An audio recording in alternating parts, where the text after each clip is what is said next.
Coming up on UCF Nightly News, we find out about a natural phenomenon occurring in just a few days and some measures you can take to prepare. Also, we learn about a new mascot who is stealing the hearts of the UCF community. Plus, learn which professor recently won a 2023 Genius Prize in his efforts to find pesticide alternatives. In sports, the ships have sailed, with UCF rowing team earning a certain award. UCF Nightly News starts right now.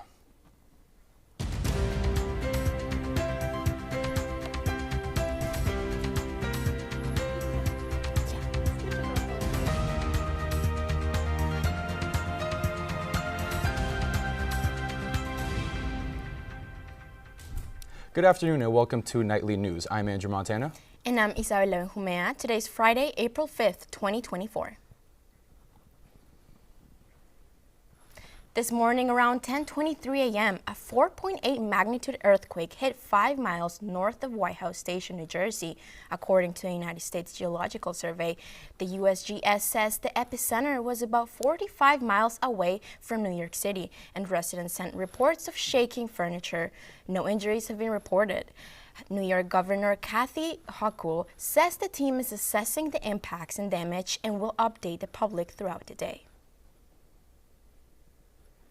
On Monday, the Florida Supreme Court voted on reproductive rights, passing a law that would ban abortion after 6 weeks of pregnancy.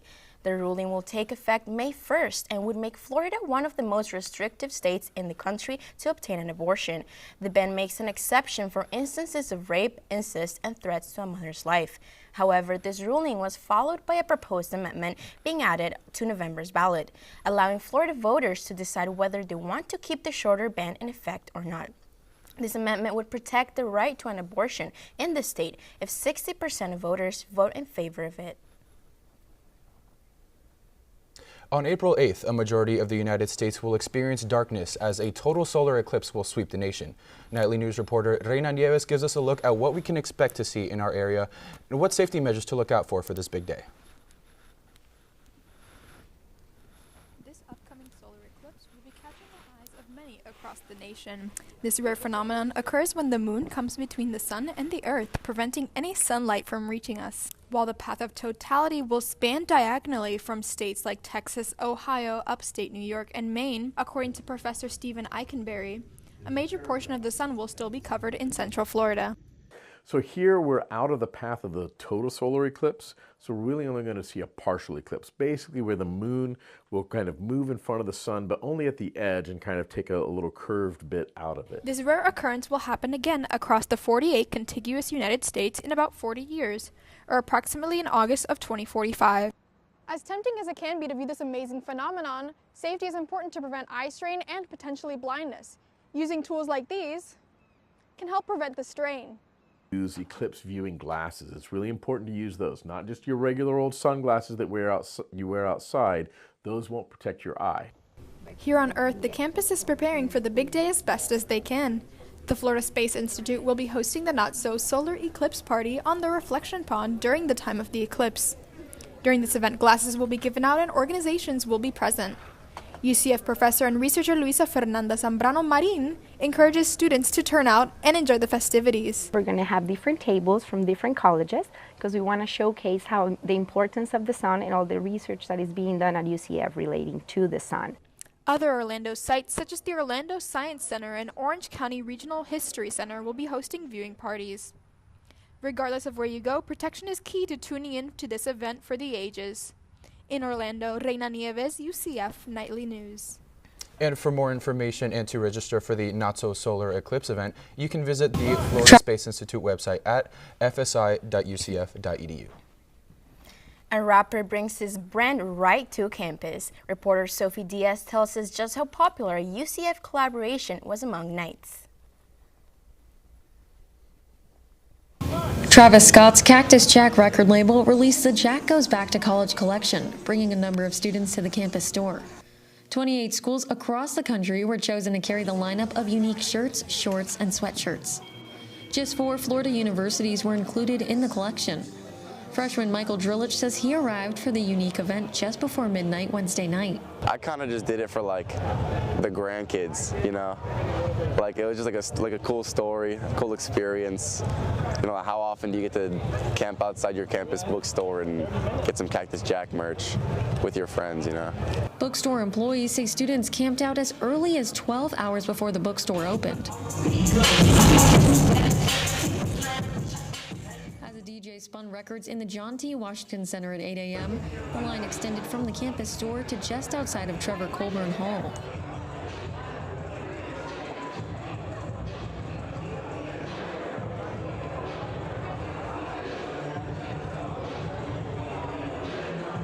Students didn't just brave long lines in the early hours in order to get access to this clothing line. They're also paying prices of upwards of $160 for pieces like these. Despite the high prices, bookstore employees saw crowds of students in high spirits for the collaboration. Campus store employee Amanda Lazo says she arrived to work expecting smaller crowds. The direct number that I was given was about like 150, and like I had a lot of friends that were like, I didn't even know this was happening, so I didn't expect that many, and I believe the number that I was given a couple hours ago was about 400.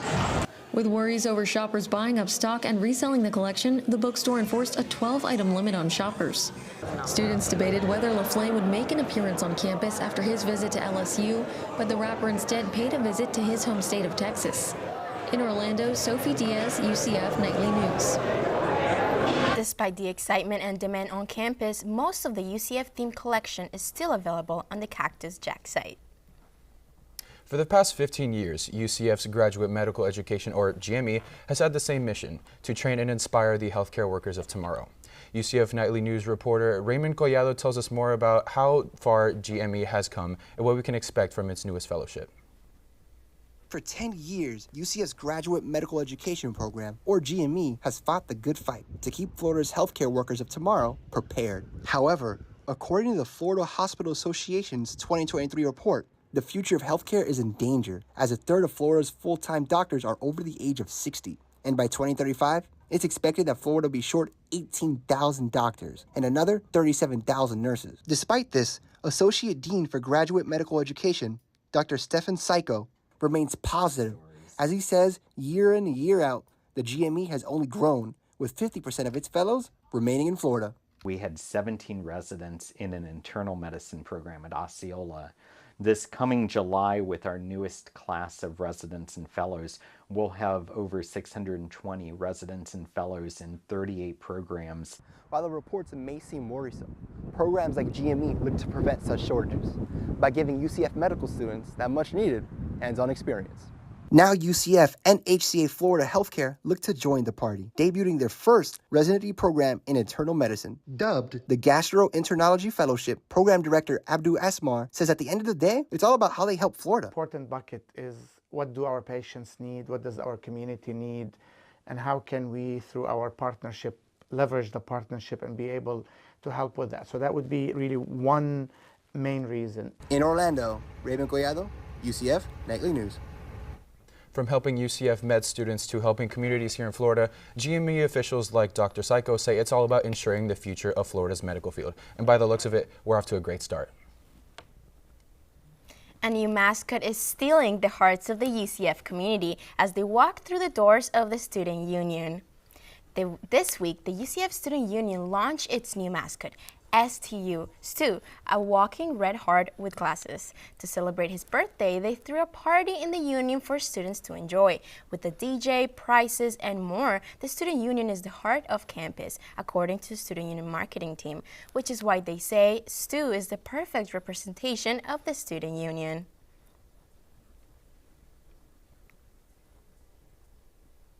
A UCF professor recently won the 2023 Theodore Roosevelt Genius Prize and a $100,000 reward for a machine designed to effectively kill fire ants without the harm of pesticides. UCF biology professor Joshua King is looking to exterminate fire ants by using his award-winning innovation, the ant heater, which is a system that injects ant piles with near boiling water. According to Professor King, fire ants originated in South America and are an invasive species to every continent on Earth except Antarctica. And due to the fire ants' dangerous stings, a demand for their extermination has created an ideal market for Professor King's innovation to thrive.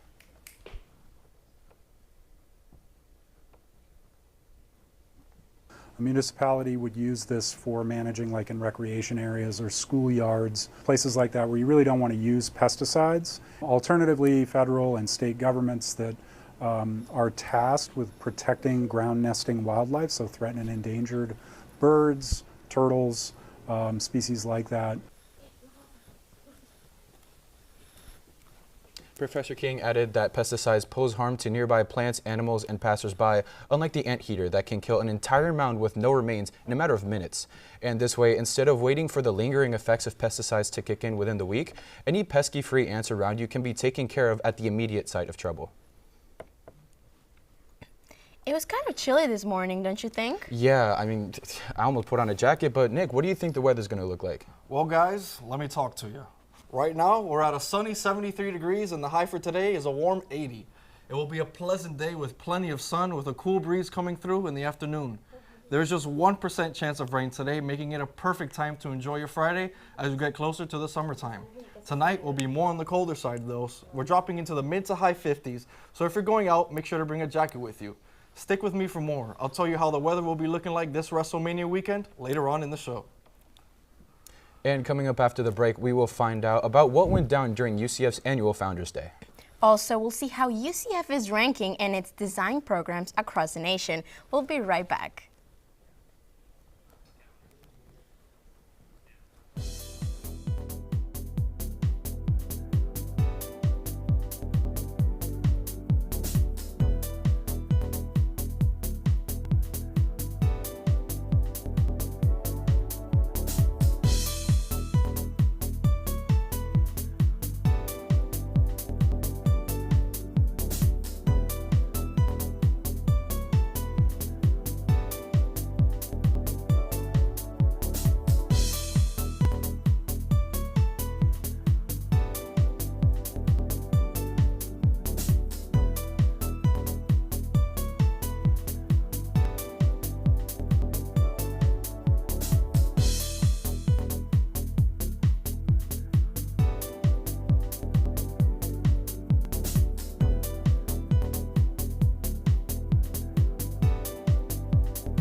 On April 3rd, UCF held its annual Founders Day event to celebrate employees, faculty, and students. Nightly News reporter Giovanni St. Cern was at the event and tells us more about its winners. UCF Founders Day is an event for the school's community to come together and celebrate both the past and the future. The day consisted of 3 different ceremonies for employees, faculty, and students. One such winner is College of Optics and Photonics professor Shin-Sun Woo, as he says just something about being the first makes it that much better. I'm really honored because this is the inaugural, the first time UCF set up this medal to recognize faculty's societal impact recognition. UCF professor Shin-Sun Woo won the Societal Medal of Impact Award for his work in the College of Optics and Photonics. His research towards augmented and virtual reality has led to achievements like these. Professor Wu says his work aims to improve direct view display for screens and to make augmented reality accessible through glasses. And according to fifth-year PhD student Tian Young, it's truly an otherworldly experience. Having people have a more immersive experience make you feel they are vivid, they are seamlessly integrated with the physical world. I think that's most exciting. Professor Wu says he's lucky to be educating the next generation of innovators. UCF hopes that Founders Day will continue to inspire those on campus to reach for the stars. In Orlando, Giovanni St. Cern, UCF Nightly News. If you missed out on the event in person, don't break a sweat. You can check it out on the UCF YouTube account. UCF's graduate game design program, the Florida Interactive Entertainment Academy, is ranked #1 in the world for the 4th time in 5 years. Senior Nightly News reporter Heather Basley tells us more about this program and how those involved feel about this achievement. UCF's Florida Interactive Entertainment Academy is back at it again, claiming the #1 ranked spot for the 4th time in 5 years by the Princeton Review and PC Gamer. And according to Executive Director of FIA Benjumea Noel, their success speaks for itself. People all around the world, most of our candidates and most of the students that come here, we ask them, how did you learn about FIA? And they Googled best video game development schools, right? And so they see these rankings, they see us, they see Florida, they see half to a third the cost of some other competitive programs. Students in this program form industry-like teams to develop video games together, sharpen project management skills, and practice collaboration skills that focus on animation, computer programming, and software engineering. On average, 85% of Florida Entertainment Interactive graduates find employment in their desired fields, with a mean salary of $80K for gaming grads. FIA project management student Renzo Carolota says this #1 program provides real-life experience that prepares him for his future. I think it's essentially, like the way that it's set up, it's essentially replicated the industry, like the video game industry. And so it's going to be less of a shock if you do get hired, because it'll be what we've been doing. The Princeton Review ranks top college programs for video game design after surveying administrations at 150 institutions in the United States. And according to FIA marketing and content manager Stephanie De Sosa, it's no surprise. I mean, I could see why we would be #1, so it's still really cool. In Orlando, Heather Basley, UCF Nightly News. UCF gaming graduates thrive in a video game industry that's projected to be worth more than $360 billion by 2027. Since 2022, dozens of FIA alumni have had a hand in developing some of the world's most popular games, such as Last of Us Part 1, Hogwarts Legacy, and Madden NFL. A group of UCF industrial engineers recently won the Milwaukee Bucks Hackathon, and with it, the experience of a lifetime. I'll tell you more about this group's amazing performance in the hackathon and how it came up with the best event management pitch in the nation. The Milwaukee Bucks Hackathon is a virtual competition held annually over the last 3 years. Beating schools like the University of Waterloo and the University of Pittsburgh, Caleb Gortson, Matthew Alderman, Victor Lessa, Francisco Canova, and Pavan Ravuri showed that UCF's engineering department can in fact hang with the best. And according to Francisco Canova, it's not just about the numbers, it's about what you do with them. We could potentially predict, if we had like a 20% increase in Archetype A fans, we could predict to them exactly how much money would they be making. So this would be a way to quantify exactly how good our proposed solution would benefit them. Francisco says their data was broken down in a neural network model, a digitized way of processing data to be read by, well, humans. But turning a data set into a marketable product for an NBA team took a lot of planning and strategizing. So as it passes through, at the end, it'll output a vector 7 units long. Presenting raw statistics can be challenging as is, especially when it looks like this. But apparently the hardest part of the whole challenge came before the number crunching even started. With us next is Pavan Ravuri to break down the main obstacle that this group faced along the way. The data they gave us was really incomplete. So if a fan filled out a survey and there's 27 different questions, they'd fill out 1 or 2, sometimes maybe 10. A few fans fill out the entire thing. But to do these models, do statistical testing, we wanted to actually have the most complete data to make the best model. For representing UCF at the highest level, the group earned VIP all-inclusive tickets to a 2024-2025 Milwaukee Bucks game where they'll be recognized at center court. In Orlando, Andrew Montana, UCF Nightly News. While a date isn't set, this year's hackathon winners are looking forward to that half-court spotlight as, according to Francisco, this will be his first ever NBA game. Coming up in just a bit, we're going to check back with our weather anchor, Nick Salvat, and see what kind of temperatures we can expect over the weekend. Yes, and just after that, we'll look at the bigger picture and see how the weather is looking like nationwide. So stay tuned because we'll be right back.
Welcome back. Looking at the weather nationwide, Embry-Riddle student meteorologist Dominic Carrico shows us the forecast.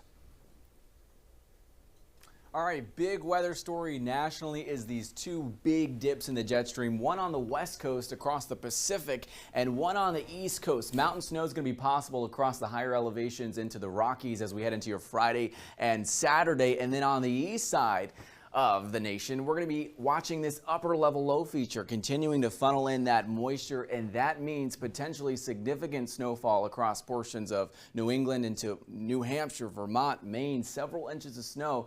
Kind of crazy to see this time of the year, especially in April. Big story though is the solar eclipse totality across much of the U.S. as we head into Monday afternoon. Only thing is a lot of cloud cover. All of this gray on your screen is overcast sky. So as the path of totality continues to progress across much of the country, unfortunately, it's going to be rather hard to see unless you're in portions of New England after that snowfall clears on out. For a look at your local forecast, we'll turn it over back to UCF. Andrew, it was pretty cold last night, and I hate the cold. Do you think this chilly weather is going to continue? I mean, I really hope so. I'm kind of looking forward to working on my tan before WrestleMania this weekend. But let's check in with weather anchor Nick Salvat to see if we'll be able to get some sun. Well, Andrew, I have the same idea as you. Let's get the tan before WrestleMania. Well, let's check in with our highs to not waste anyone's time.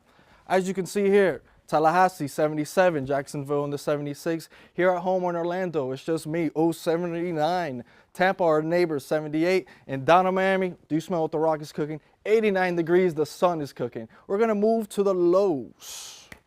Thank you for that. Tallahassee, it's really cold up there. Who wants to go there anyways? Jacksonville 52, Orlando 57. Keep that jacket close. You're not tanning. Tampa 60. That's pretty cool. Miami 62. The sun is not cooking at night. Not happening. Let's move to my 5-day forecast. On Saturday, as you can see, a nice little day with 77 degrees being the high and 56 being the low.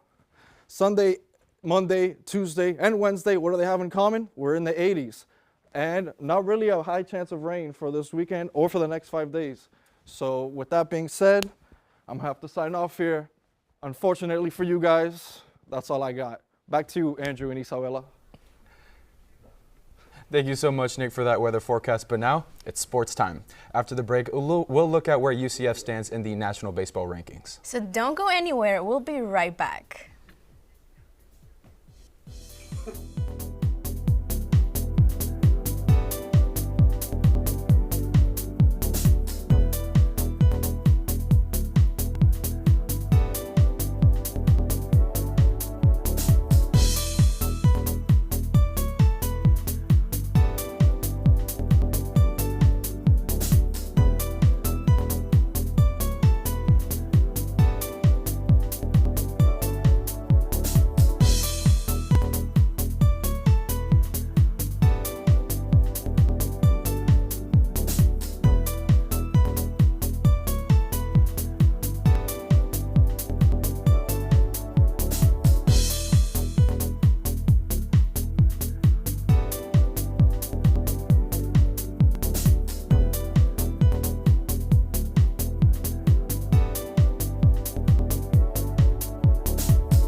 Good afternoon, Knights. I'm Heather Basley, and I'm here to give you your UCF Nightly News Sports Update.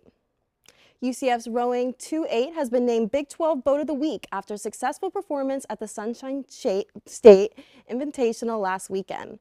UCF opened its weekend with a first-place finish on Friday in the prelims before another first-place grand final finish. To lead the Knights to a second-place overall team finish, head coach Mara Allen says she's very proud of this boat and the team responded well to the pressures of the race and competition. UCF will be back in action at Nathan Benderson Park in Sarasota for the Big Ten Invite on April 19th and 20th.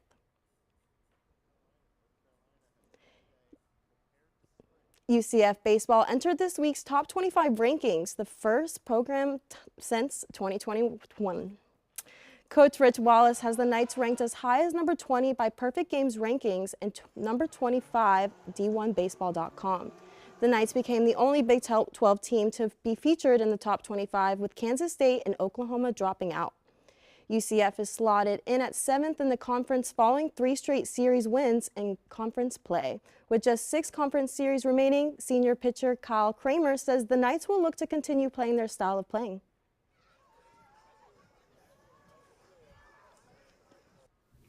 Any Big 12 win is a good win for us, so just playing our ball, our style of ball, the more we can do that, the better we're off.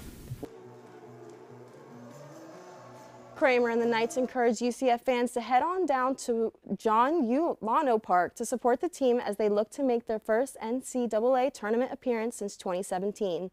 Fans can show their support as soon as tonight as UCF takes on Kansas State in another Big 12 series matchup with the first pitch set for 6 p.m. That's the time I have now for sports. Check back next week for another Nightly News Sports Update. Back to you, Isabella and Andrew. Thank you, Heather, but unfortunately that's all the time we have for right now. But thanks again for joining us. And remember, you can always keep up with us during the week on our website, nicholsonstudentmedia.com. And if you've got a story idea you want us to know about, send it our way. You can reach us at nightlynewsucf@gmail.com. Thanks for watching and have a great day.